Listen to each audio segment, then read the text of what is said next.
Good morning, everyone. On this side of the Atlantic, good afternoon to colleagues in Europe, and hello to others from other parts of the world. I will start with a few housekeeping matters because they're important. If there is no voice, there will be no voice Q&A. If you want to ask a question during the webinar, you can use the Q&A function on the right of the screen, or you can write events@migrationpolicy.org, or you can tweet @migrationpolicy or hashtag MPI discuss. This is an extremely important topic for not only, of course, for the European Union and the persons who are participating today who are responsible for the portfolio in their respective realms. It is a discussion of the EU Pact on Migration and Asylum. It is a devilishly complex set of policy and political issues, and we all know that. Issues that are difficult enough to resolve on their own, as many countries around the world know too well, but become even more so when one takes into account the complexities and the difficulties of the governance complexities of the EU, and particularly the shared responsibilities between Brussels and the other, the institutions of Brussels and the member states. The initiative we will be discussing today covers the waterfront on all matters regarding migration management, from borders and how to make progress toward a managed and orderly migration system, to how to cooperate more closely with origin and transit countries, to how both the mechanism and the management of screening applicants for asylum will be handled, to returns and reintegration issues, and to the what happens next, which is an extremely important issue. In other words, the politically toxic issues regarding the distribution of asylum seekers likely to succeed with their asylum claim, and of course, underlying all of this, the management of irregular and secondary movements. At the end of the day, how the EU deals with the issue goes to the very heart of enhancing the EU's resilience and flexibility in dealing with crises.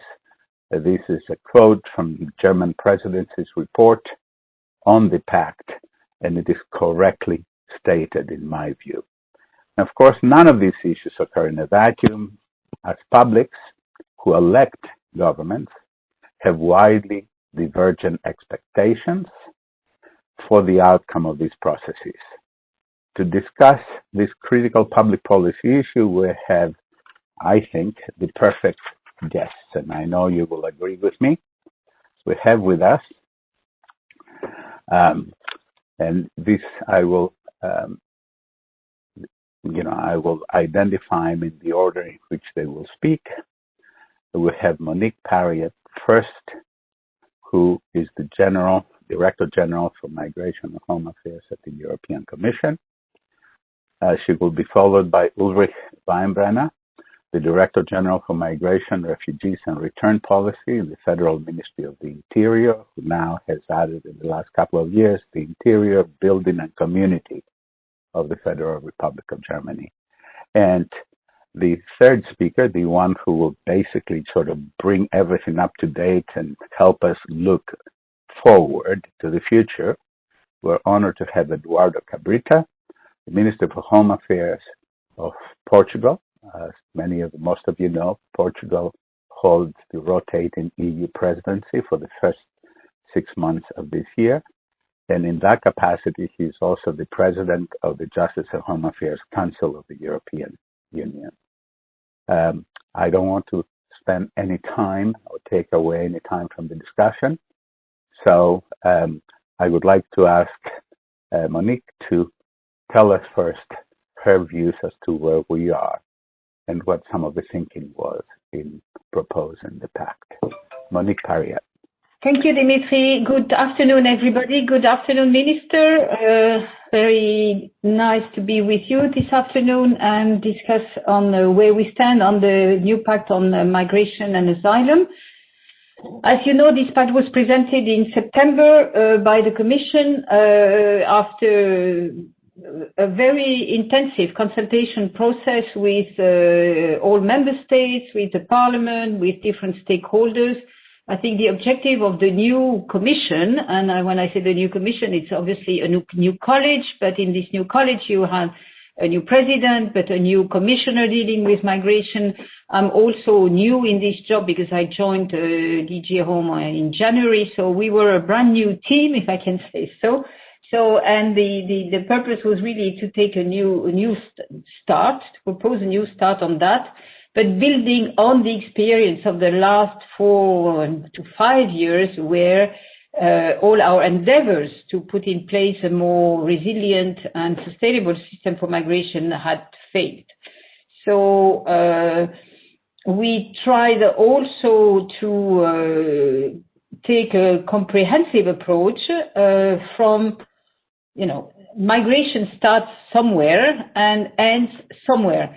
And we wanted to address the issue all along this process, meaning from, the parts of the world where migration initiates, the way up to the EU borders and shores, and how do we treat people according to their status when they arrive, if they are clearly in need of protection, or if despite the maybe legitimate wish they would have to try to get a better life in the EU, this is not possible to accept them and they would need to be returned. So that's what we wanted to address and have really this very comprehensive approach. We were also conscious that there are very diverging positions on that, very difficult issues, very sensitive, if not toxic ones, as was said. So we had to take that into account. So that's why it took also a bit of time to propose something that we would want everybody to be able to consider as going a good, an acceptable basis for discussion. And I think on that we have achieved this first objective where no member states have stepped out of the room and are engaging on the discussions. So the Parliament has also started its work. So I think this is the foundations, if you want, are there. I think the proposal of the Commission is considered as being, let's say, clearly, it doesn't please anybody, but it doesn't also makes everybody, as I said, in a position that they don't want to discuss at all. I can't consider it as a basis for discussion. So that's the first point. It's a set of different proposals that need to work together to make the system workable and function. There is a strong focus on the external dimension of migration that encompasses the need to work more closely with the countries where people originate or transit so that we can reduce the flows of illegal migrants, the smuggling, which is a big plague in the system, and it's also the reason why so many people arrive illegally and at the risk of their lives and often lose their life in the process. So this is something we absolutely need to address with the countries of origin and transit. We need also to have a better protection of the borders. So that's the other part of another building block, if you want. We need to have a better functioning return system because 2/3 of the people that arrive to the EU for the moment are people that are either not claiming asylum or are very unlikely to get asylum. So the process will very likely end up in a return decision. So we need to be more forceful on that. And for the moment, we have some kind of 30% of returns that are effectively returned, of people that need to be returned that are effectively returned. So that's another aspect on which we work. And we need to provide to those who are really in need of protection, the protection they need, the protection they are entitled to get. And the other aspect I would say we need also to work on is on the fact that the EU has an aging population, and that the COVID-19 has also showed it very clearly.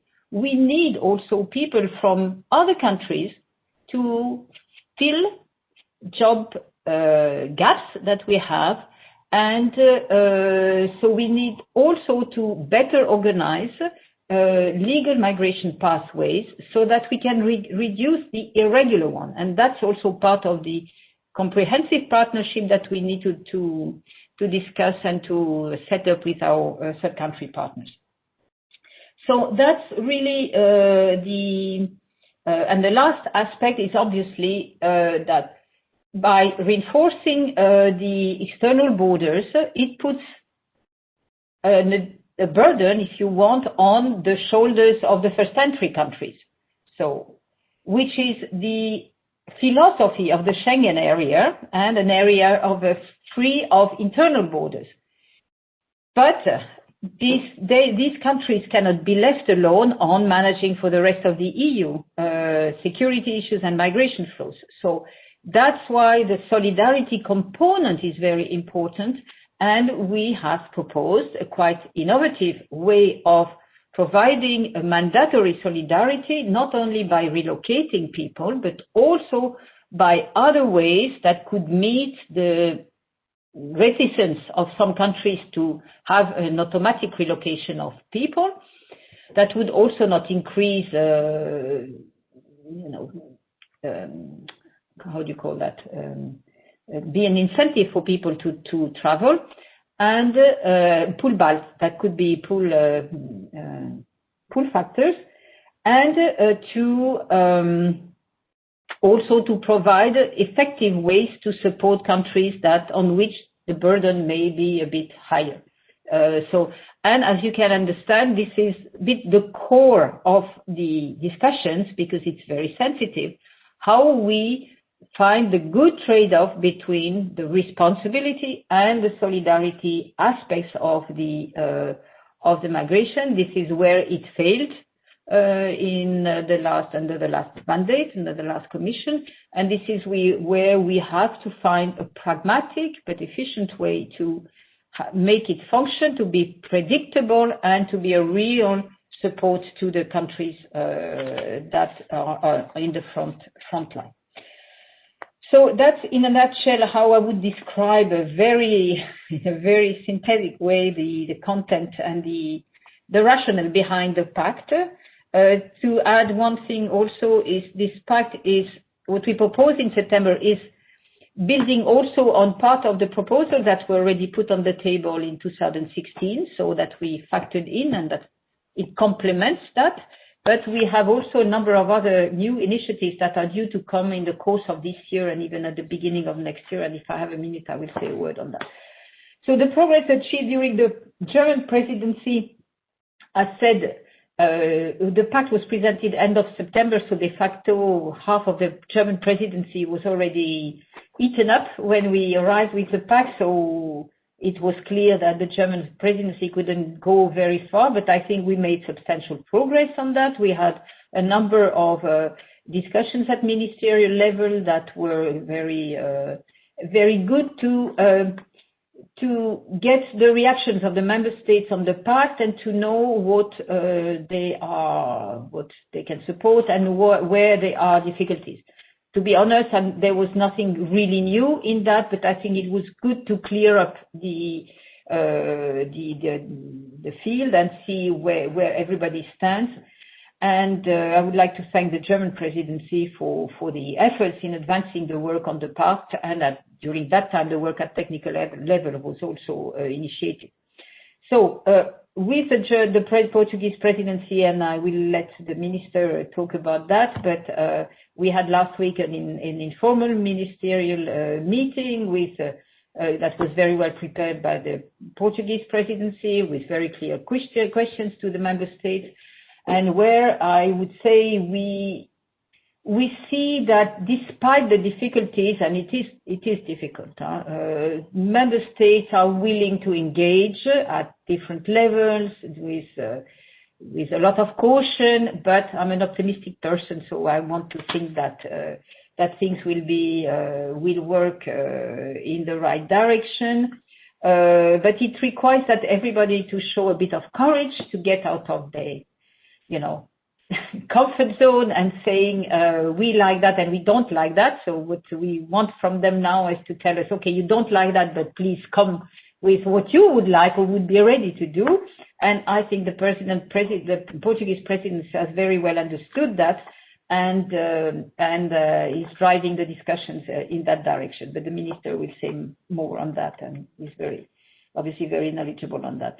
One path that has been identified as where we can certainly make progress because it doesn't request so much legislative work is on the external dimension and the cooperation with third countries. You stop me, Dimitri, when I'm too long, because I could speak for hours. On the cooperation with third countries, we have already set up a process to review, in particular with a number of priority countries like Morocco, Tunisia, Nigeria, Afghanistan, so to review readmission agreements, to relaunch the discussions and see how we can also pool the different instruments to leverage a better cooperation and return. But also working on, as I said, on legal pathways so that it's a bit of a win-win approach. We are also working on the return aspects, and we are building a network of return coordinators, a return network. We will appoint an EU return coordinator soon. I have a Deputy Director General who is also working on that. And we will submit very soon during the Portuguese Presidency, the new voluntary return and reintegration strategy. So there is the work on the legislative and negotiation part, but also work in parallel, and I will finish with the action plan against migrant smuggling, because I think that one of the big initiatives we need to take is on reducing the criminality in the area of migration, in reducing and working really on the smuggling of people to the EU. I'll stop here, but I'm ready to answer questions you may have later on. Thank you. Thank you very much, Monique. And I thought that it was important for you to have a couple more minutes, also because you gave us the rationale behind, of course, the proposals, the pact proposals. And I think it's important for all of us to understand that in order to succeed in many of these things, you do need to address everything all along the migration arc. You cannot just decide that I'm only going to do this thing and then expect that everything else will fall into place. I think it's also important for me to emphasize another point that you made, which is that in order to protect those people who deserve protection, you have to make some judgments, and many of these judgments have to be made in the border procedures, early on, before people go through the full process. Finally, I think the biggest issue on this issue everywhere, on this matter everywhere, is trying to find the equilibrium point, the right point between, on the one side, values, rules, rights, etc., and on the other side, interests and responsibilities that states have toward their entire society, but in the case of the EU, of course, for an entire political space. Thank you very much. And as for you being optimistic, you had better be optimistic. Otherwise, you should resign. So I'd like to call on my friend Ulrich Weinbrenner, who had to manage the process in half the time, as Monique said. Ulrich, the floor is yours. Many thanks, Dimitri. Hello to anybody. So when we look back 1 year, just 5 months before the start of the German presidency, we thought we would have the Commission's package by Easter, more or less. That's what was said, and that we would have at least the whole presidency to negotiate it in the ordinary way things are run in Brussels. As we all know, it went differently. So 23rd of September was the date. The 8th of October was the first reading in a presentation by the Commission in the Council of the Justice and Interior Ministers. And we had nearly null meetings other than a video conference on the technical level and at least not on the ministerial level. So that as well comes with some restrictions when you find yourself being the presidency and having such a huge and quite complicated piece of legislation on the table. And it comprised of 5 legal acts and 5 other papers, communications by the Commission. And one of the challenges we had together with other member states were just to find out what exactly the proposals of the Commission were. For example, the border procedure, which is comprised of the screening, and there is an asylum procedure, return procedure, how everything is linked, and what exactly the idea of the Commission behind it was. That was something that we had to understand together with the other member states, although that's very sure we didn't really start from scratch in thinking about the challenges and the questions which are linked to this question. So what we did is we tried anything to achieve as much as possible in the time which we had, and that was firstly aiming at a paper which was finally on the ministerial level, which was finally adopted on the 14th of December, and which was a presidency progress report. We first thought to have council conclusions on major points on that, just to pave the way for the further negotiations under the Portuguese and the subsequent presidencies. But we found out that a presidency progress report was the maximum that we could achieve with member states, because we wanted to have, nevertheless, a quite substantial paper, which would be more than just naming very broad principles, but rather to have as much as concrete positions by member states and consensus by member states as possible in that paper. And we had it's a 16 page paper which we try to disseminate during this webinar. And very briefly, we have some key positions by member states. So there is a strong and unanimous understanding and welcoming of the importance of the external dimension of migration. So that means that trying to find reasons for irregular migration and all through the chain of the cooperation with third countries of origin and transit, just to the end, which is cooperation and return, is something that all the member states are very much supporting, and the Commission is active in this field as well. That's what Monique Paria was already aiming at. The second aspect is that all member states supported a strong and effective management on the external borders. So broad consensus on that point. Next aspect, more delicate one. All member states committed to mutual support, including in cases of migratory pressure or a time of crisis of one of the member states. So solidarity, all member states wanted to render support to member states in need of support. That is already a strong commitment. But nevertheless, the question what exactly this support means and what exactly the case would be in the situation would be in which this support would be rendered, that is the still open question, where we in this paper would only be or were only able to name the different positions of the groups of member states which they took.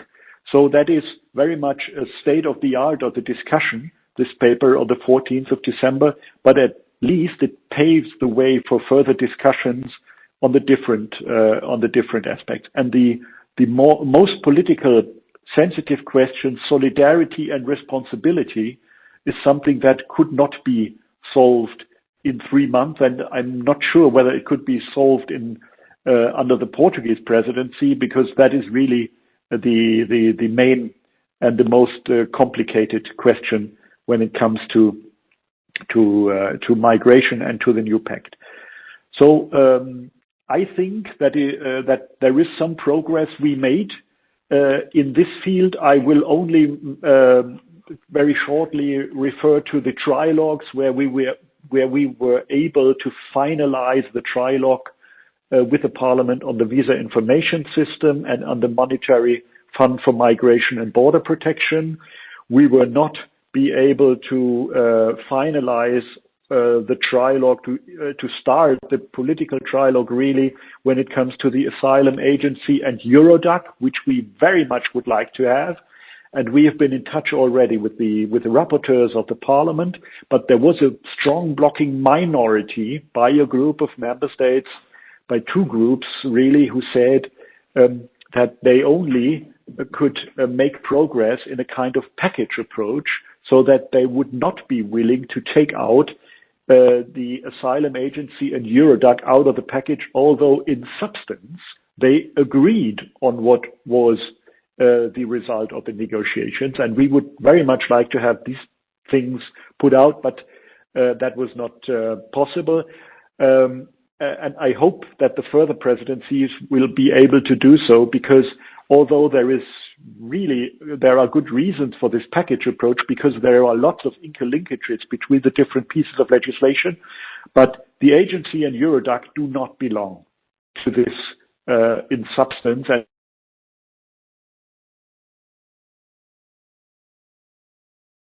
put out of the picture would be so huge that one might fear that it will very, very hard to find a solution for all these things.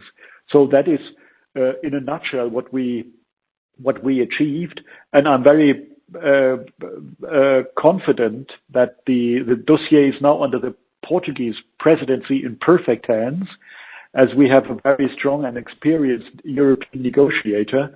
And we are very much trying to make the trio as a presidency approach living, and are in contact and supporting our Portuguese friends. For example, we have seconded one of the experts of my team to the Portuguese ministry, and we wish you all the best in your endeavor, and you will receive our constant support. That's what Minister Seehofer mentioned as well at the last informal meeting. Many thanks, and I hope I wasn't too long. Thank you, Ulrich. No, you were not. You were exactly on time.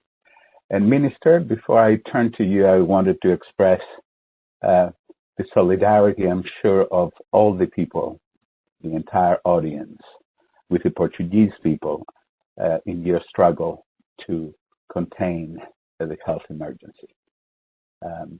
Now you have the floor, sir.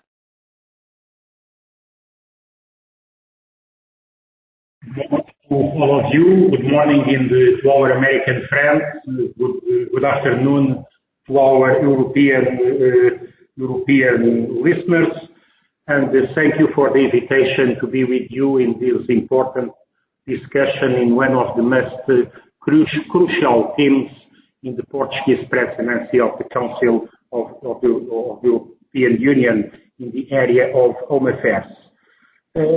Thank you also for what you said, and what we are trying to do is to make a presidency in a very exceptional time. we are in all around the world, but especially in Europe and nowadays in Portugal, we are facing a terrible pandemic challenge, and it is crucial in these times. We should not forget our democratic values and the roots of the achievements that we got with the building of our union in Europe. Let me go straight to the migration and asylum issue. We heard already two important statements by the DG by Monique Parriat, and also the evaluation of the work made by the German presidency.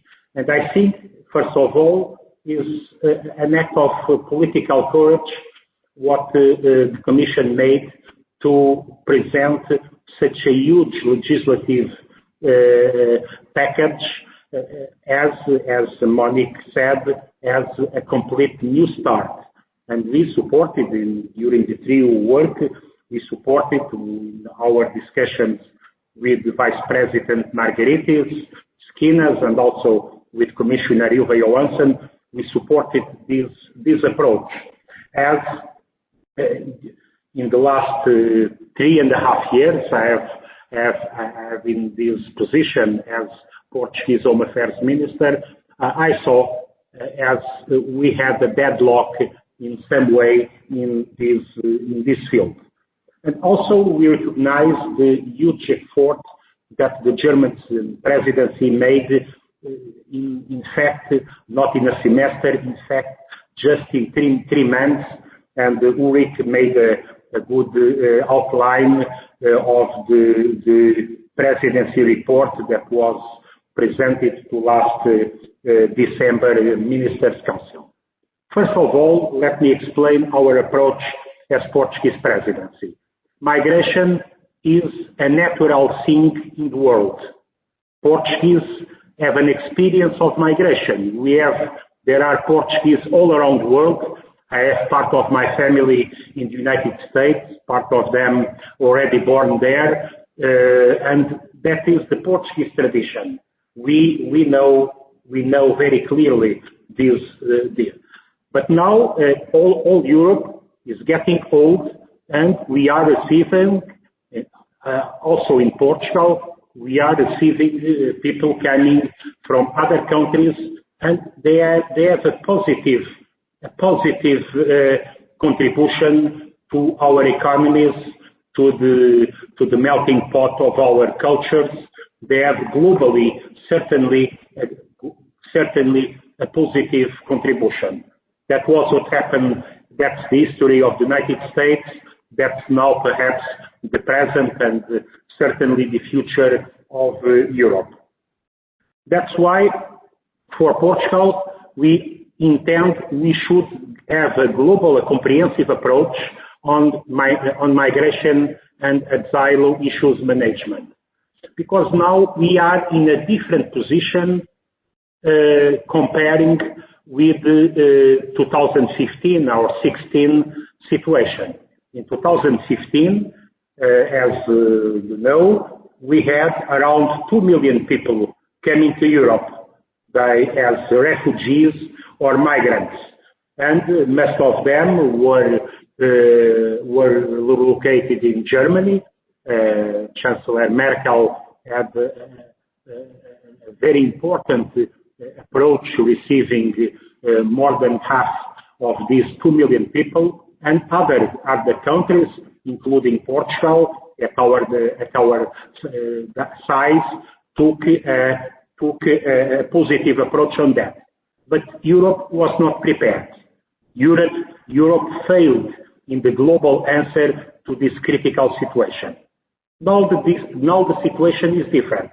Last year we had around 100,000 people coming to Europe. That means just 1/20 of what we had 5 years ago. And even we have some strong pressure in areas like Greek islands or Canary Islands from Spain, from Western Africa. How should we address this? We understand in this area, as Monique and Ulrich outlined, there are clear differences in the member states' approach. And Portugal wants to build a constructive approach to trying to reach consensus. We think we are in a good position for that. Due to our political approach to this, we are a southern country, but we are not in the front line. We don't have the pressure that Spain, Italy, or Greece have. And we have the capacity to discuss these issues on an open way, as we have the acquis of receiving people from relocation, from resettlement programs on bilateral agreements with Greece, but also we share the responsibility on secondary movements on the bilateral agreement with Germany. We were the first to sign a bilateral agreement on that. That's why the German progress report is very important, because it may split what is technical work and where are the main political issues we should address. On the technical work, we are making all pressure at technical level to go ahead with issues like the blue card directive on high-skilled migration, on visa regulation, and also we want to go ahead on the EASO regulation or on Eurodac. And then we understand these two blocks of countries, Mediterranean countries on one side and Visegrad countries on the other side, which through different ways both say we have a package approach. That means there will be no agreement before an agreement in all the pieces in this global process. What are we telling them? What are we telling all member states? Let's go ahead with the technical work and let's concentrate on the main political issues. The main political issues are basically three political issues. One is the external dimension of migratory flows. That means when we are discussing these issues, as Monique said, with Morocco, Mauritania, Tunisia, or Turkey, we cannot only discuss only returns and readmissions. This is an important part, but we should use a global and holistic view. That means we should discuss cooperation on development, long-time approach. That means promote education for young girls, promote healthcare in these origin countries, and support them in the work on the prevention of origin countries. And sometimes, as Morocco, we know quite well as our neighbors, Morocco is also a transit country. We should support them in the control of migratory flows. That's the only approach to want them to cooperate on returns.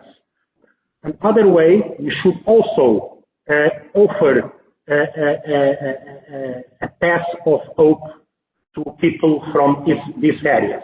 As Europe is getting older each year, we should create legal migration paths.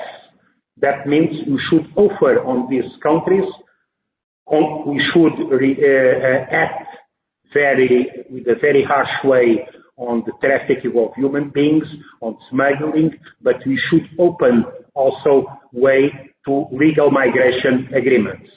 That's why we said we should give priority to the cooperation with Africa.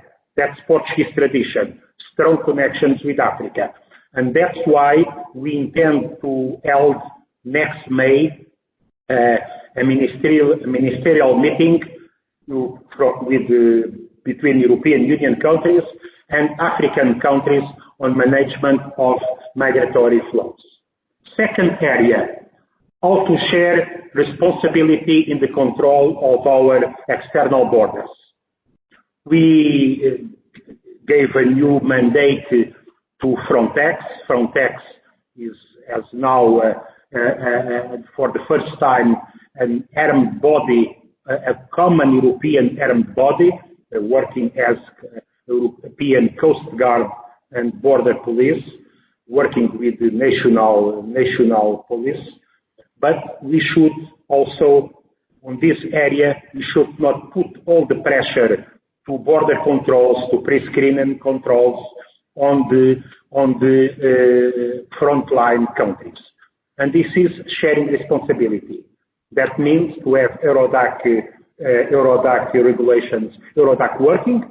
That means we should have very speedy fingerprints, interviews, and database sharing, working with all the needed financial, human, and technical resources. And we should support frontline countries in this idea of shared responsibility, as we should all adopt a common policy on secondary movements inside European Union area. And then we will go to the third pillar of this difficult approach, perhaps the most difficult, that is how to share solidarity. Solidarity cannot be an empty word, and solidarity cannot be a matter of choice. Solidarity should be mandatory. There should be binding rules on this area. On solidarity, we now are talking about Greece, of Spain or Malta, but can be due to the political situation. It can be on Poland or on Hungary. Due to unstable political situation in countries that are neighbors to Poland or to Hungary, it may happen. We don't. I would like not to, but we may face that at any time. So we should have two different approaches. One for crisis situation.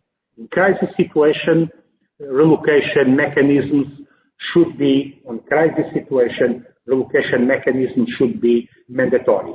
On ordinary situations, as basically we are now, we should have a principle of sharing responsibility on returns and also on relocation, but some countries, and that is our approach special to these GRAD countries, some are saying, well, we accept mandatory solidarity, but as a flexible way.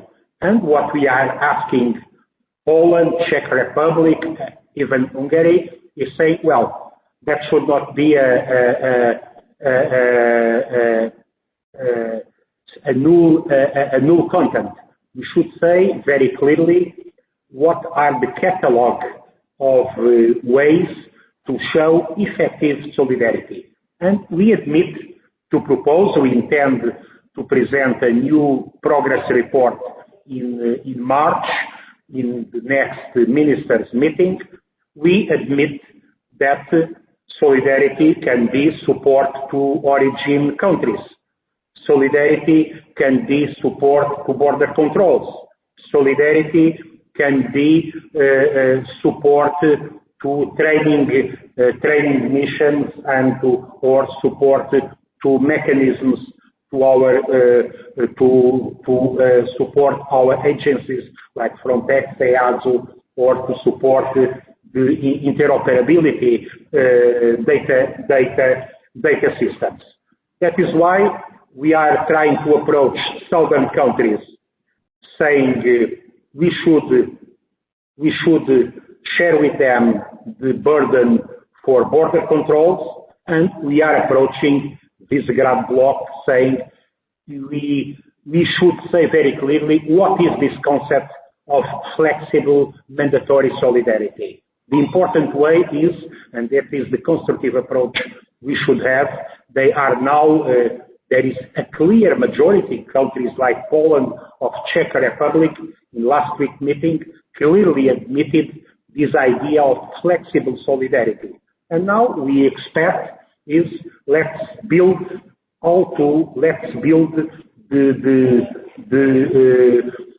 the bricks of this concept of flexible mandatory solidarity as a final point. Second, thank you. I'm going to just to rush to my final point. How do we intend to address that? Well, on political discussion is difficult, as now we have strong restrictions for travel, and by video conference is not the same, but I'll try to approach until March some fundamental partners, my colleagues from Spain. I hope for the new Italian government, Spain, Italy and Greece in the southern side, and I again contact my colleagues from Hungary and Poland and of course other countries, important countries like France and Germany. So Germany is our partner in the trio, and France is an important partner in this discussion. There should be a goodwill coalition. That means a goodwill coalition of countries committed to the European values. And finally, we should give importance to relation to the external dimension with Africa, I told already, but also with the Middle East and the countries, West Balkan countries, of course Turkey, which is an important partner, and also in this field a new constructive work with the United States.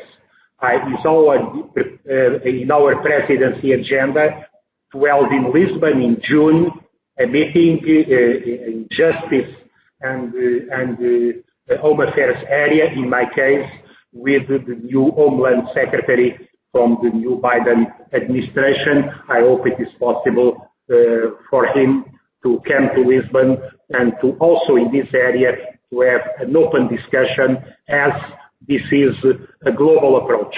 I'm not saying I'm optimistic. I'm realistic, and this is a very difficult political challenge and technical challenge. But I'm from the country of the Secretary General Antonio Guterres, from the United Nations, and from the country of the Director General of OIM, Antonio Vitorino. And there are certainly a good inspiration for this difficult work. Thank you. Thank you. Thank you very much, Minister. And I think as the Minister responsible for leading the EU over the next 6 months, it was appropriate that we would give you an opportunity to complete your presentation, and we're grateful for that. It is unfortunate, but we knew about that Monique Pariat had to leave because she has another meeting that she pushed back for 15 minutes, but she couldn't push back any further than that. But now we have the rare pleasure to introduce someone who has been following all of these issues since before the pact became the pact. And one of the best observers on anything that has to do with migration, immigration, whatever one wants to call it, in Europe and increasingly beyond Europe, the director of the Migration Policy Institute in Europe, Hanne Behrens, and a good friend.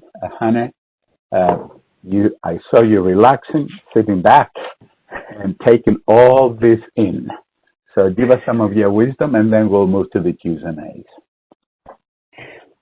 Thank you very much, Dimitri, and a big thanks also to the other discussants. It's been really fascinating to listen, both to the conceptualization behind the pact, the progress made by the German presidency, and also the intentions now by the Portuguese presidency. And also welcome to all those who are listening this morning or this afternoon. What we clearly hear from all the different discussants is that Europe needs a resilient migration and asylum system. That's why we're all here working on this so hard. In the sense that, of course, there's clear needs. There's been a significant drop in irregular arrivals in 2020, partly because of the COVID pandemic affecting all of us. And there was about, as already heard, about 124,000 that arrived. That was nothing close to the 885,000 that arrived in 2015. But it's still significant, and the numbers are rising again. And then next to that, we've heard that as Monique Baria has also referred to, the smuggling techniques are being adapted. So on the one hand, there's a 75% drop on the East Mediterranean route, but a tripling on the route along the Central Mediterranean route. And so we need a Europe that's able to deal with this kind of mixed migration flows. But as several of the discussants have also said, there's more to this. There's the demographic challenge. There's clear needs on the labor market. For example, in relation to ICT, there's about 1.6 million jobs that will have to be filled between now and 2030, that's been estimated. So this is really crucial. We've heard that from Ms. Baria that the member states are willing. So we're optimistic, we're willing to engage on this. And yet we all know, all of those around the table, that there is this kind of post-traumatic stress disorder that affects many policymakers dealing with this file.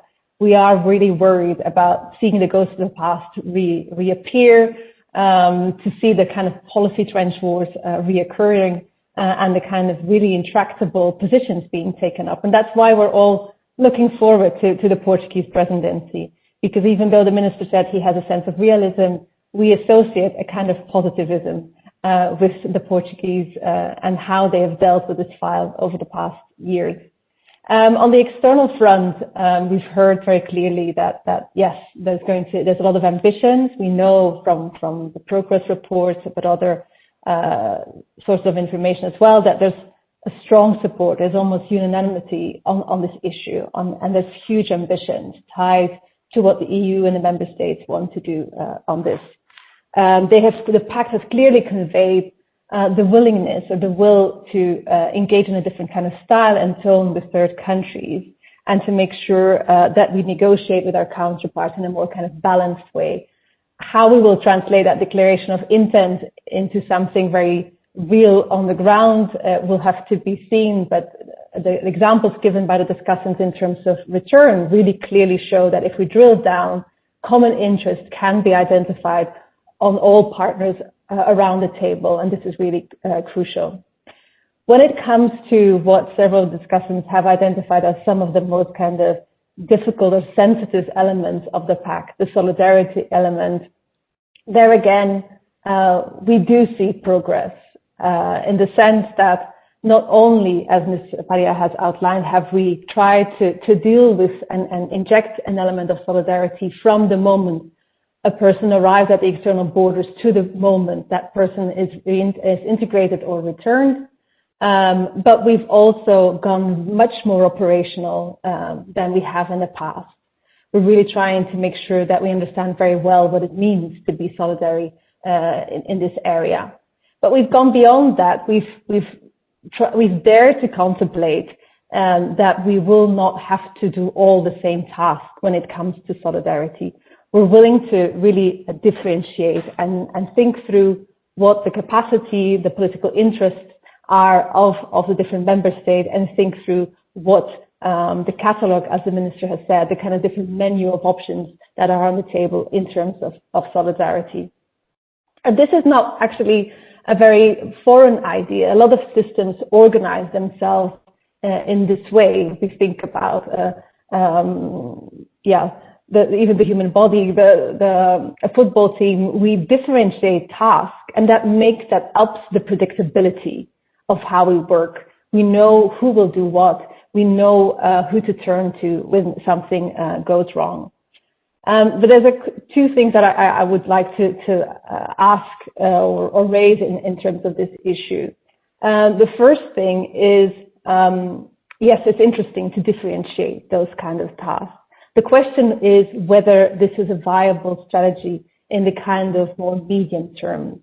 Is it possible to differentiate and at the same time allow a certain kind of flexibility over time? Can we be, if I go back to my idea of the football team, can we be a striker the 1 year and a defender the next year? Can we invest and dedicate ourselves to relocation 1 year and to return the next year? Do we have the capacity within a member state to have that kind of flexibility?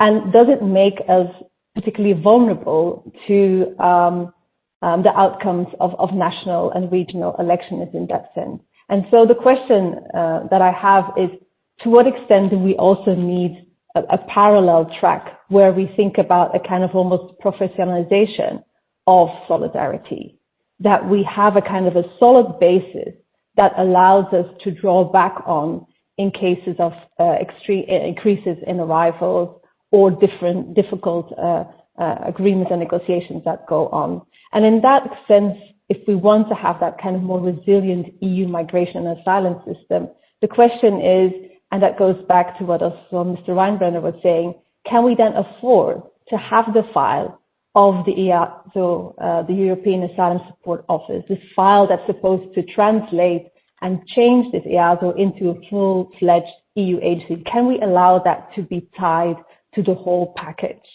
Because one of the issues is that it prevents us of really being able to say that we actually can have this kind of strong support. And so the question that we have there is whether over time, sorry, lost my track. One of the things I wanted to say is that the fact, yeah, I'm nearly there, Dimitri.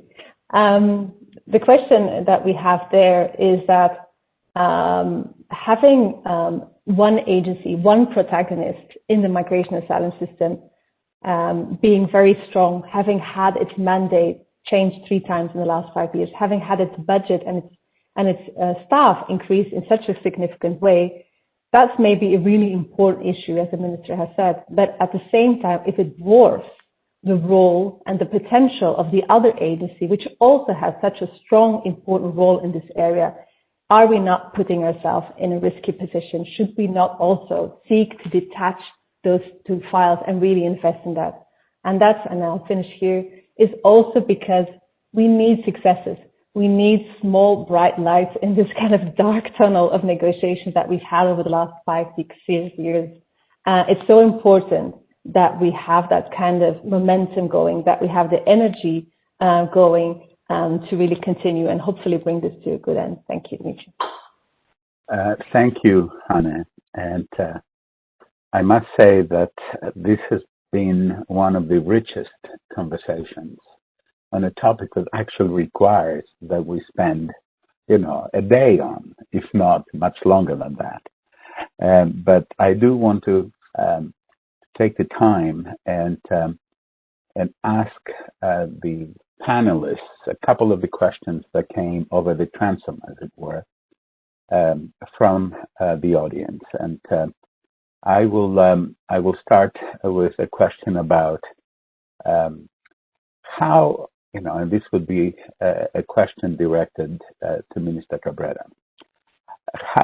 How do you've already talked about this, but, what is the actual process that you intend to use in order to actually create the alliances among the states that are necessary in order to move the pact forward? You identified 2 sets of states that will be, your target, in quotes, in terms of the flexible solidarity, mandatory but flexible. And they are the southern states, the first, the states through which, most migrants, to use a word that includes everyone, try to enter Europe. but also the reluctant states that tend to be concentrated, in the northeastern part of the EU. What is your actual approach? Will you be visiting? I know that this is difficult in the middle of the pandemic and all that. Are these tete-a-tetes? Is there something that you bring with you, in order to be able to sort of persuade them, not just not to block the pact, but to actively cooperate in making the pact happen in a realistic way, as you said.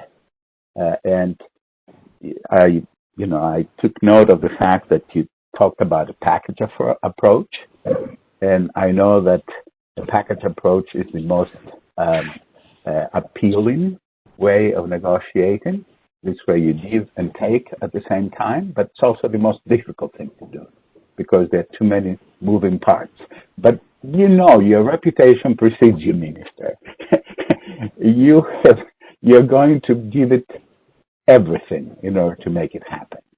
And, appealing to us about what I call Portuguese exceptionalism, with Secretary General Guterres and Antonio Vitorino, means that you have an awful lot of things in your back pocket as you will be negotiating. Talk to us a bit about that.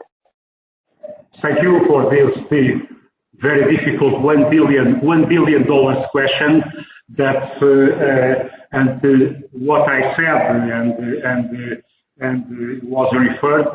I'm not. I should be realistic and a very pragmatic approach. That's why I'm not going to say we are going to reach a global agreement that was impossible in the last 6 years, and now we are going to get it in 6 months. That could be completely absurd. But what we said is with the German presidency there was certainly a constructive approach. And now what is perhaps more difficult is what you said. Is difficult to have bilateral face-to-face meetings due to pandemic. We can have a lot of video conferences, bilateral video conferences, but it is not the same. It is not the same thing. And that's why I think there is a solid constructive approach that has the majority of the member states. Clearly, as Monique said, and the Commission proposal in September, I think nobody get too much happy, but nobody said it is unacceptable. And then we made part of the way.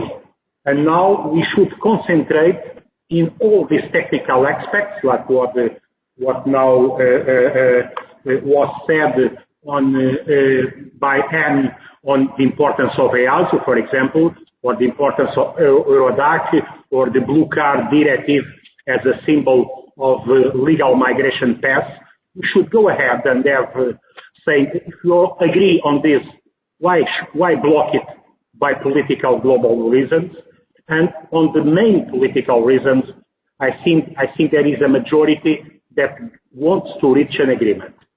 And the southern countries, what they want not to be let alone with all the burden. We should give them confidence in this system. And that's why we should, I think, of course, they know they can trust on this, the Portuguese presidency. We are very close to the southern countries' approach, even if we don't have the kind of pressure they have. And that's why when I say we should share the burden on border controls and border management, that is a European responsibility, not only a national responsibility.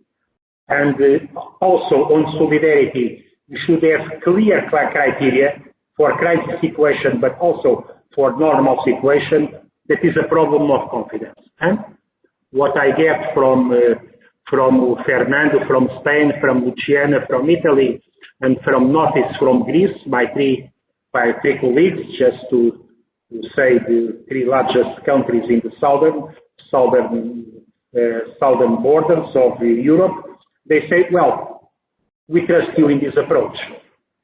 And then I should move on to what you call the reluctant states. We know their approach to relocation, and what I should ask them, if they are reluctant to relocation, but even Slovenia recently, which is a part of the trio of presidencies, Slovenia said already they said that in the last meeting, last Thursday, on special circumstances, that mean on crisis, we would accept some amount of relocations, and that is a huge progress. What we should go is try to say on normal situation, how can they, this idea of a catalog, not that means the choice cannot be not to have solidarity. Solidarity must be binding, must be mandatory, but they can fulfill these obligations through different ways. And now we have to make simulations on financial aspects, on how to show solidarity. If we support development, or if we support southern countries in Africa with the technical support to control migratory flows, we are preventing their arrival to Europe. If you invest in the fight against criminal networks, you are preventing to have fragile people coming to Europe. And then we should have the other side is to recognize the right to asylum to the people with under risk due to wars or the political or religious persecution. That would be our approach. It's not easy. I understand it's not easy, especially in these times. But what I can promise is my full commitment of in the next 5 months in the good school, as you said, of my good friends Guterres and Vitorino. They are good teachers. Minister, you're too modest. And I must say, as I said earlier, that your reputation precedes you.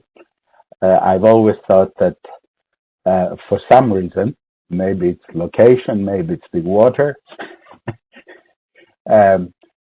Portugal tends to punch above its weight on important issues. And it is important that we understand this. I wouldn't be surprised if more progress perhaps is made in the next remaining, whatever it is, 4.5 months, almost 5 months, than many people think possible. But now I would like to ask a question of Ulrich, who has been very patiently, waiting. And this is a question about legal pathways.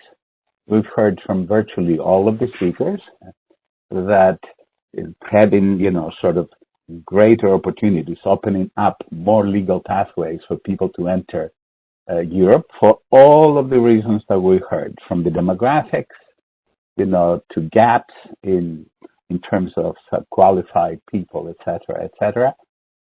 Ulrich, what is your best sense of how willing your government or the government of the other member states that you participate in conversations in the council and elsewhere, what do you think the opportunities are for opening greater and broadening legal pathways? Because in order for the minister over the next 5 months to have more of a fighting chance about making progress on some of these issues, one of the things that he should be able to offer in negotiations with third countries, not just Morocco and the other Maghreb countries that may or may not be somewhat easier, how can you basically give him some of the tools in terms of visas, work visas, and opportunities to come into Europe and settle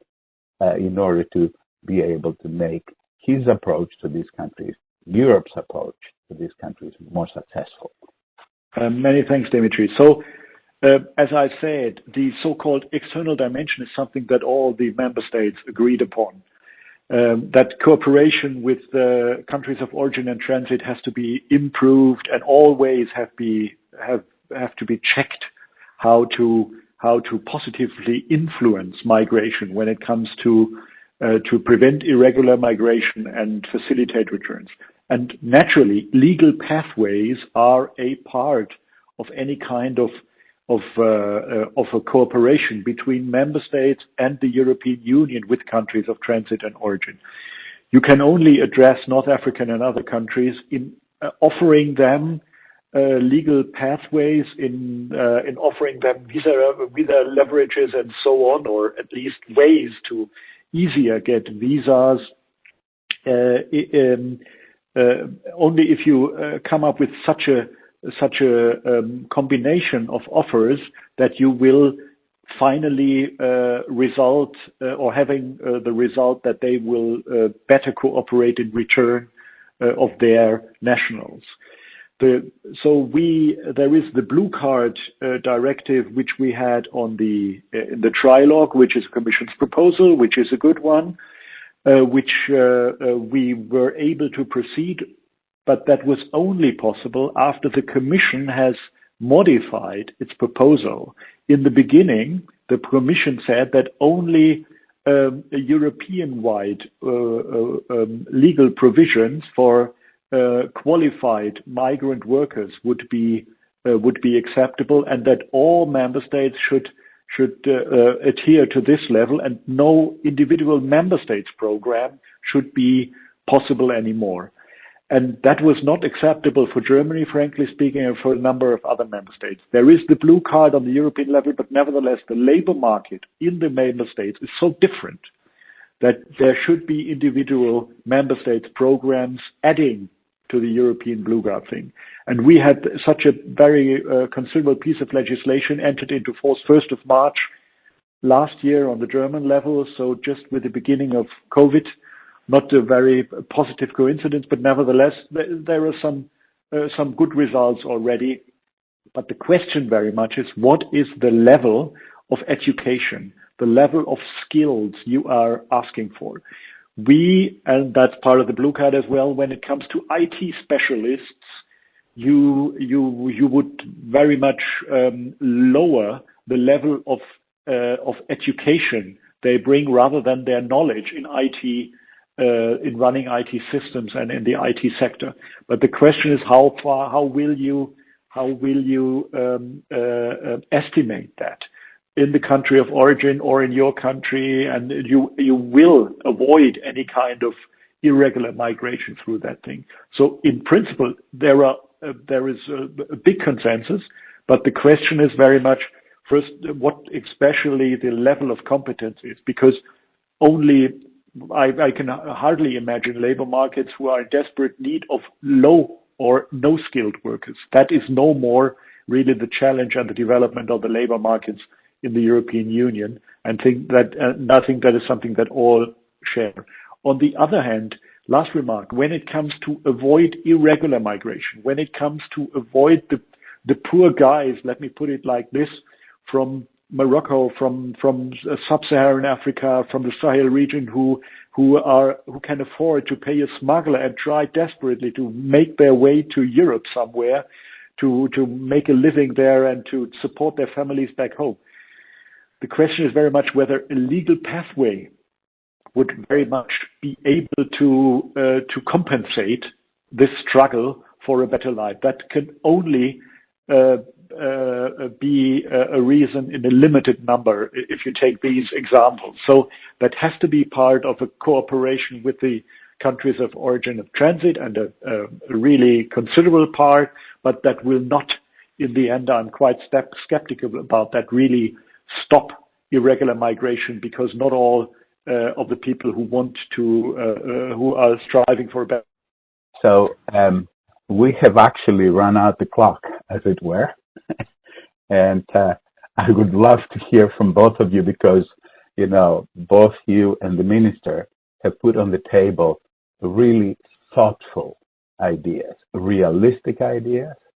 I think it was very important to hear from you, Ulrich, what you said, you know, in this second round or whatever it is, but also I love the pragmatic sense that Minister Cabrita brings to the table. And I want to thank both of you. I want to thank Monique Pariat for having opened the session. As I said, she had to leave. And I know that Lisa Dixon now is going to cut me off any second now. I want to thank our audience for joining us and listening in. I hope that you found as much value in the conversation as I did. And I'd like to thank Lisa and my colleagues at MPI for making this possible. Thank you, gentlemen. Have a great evening.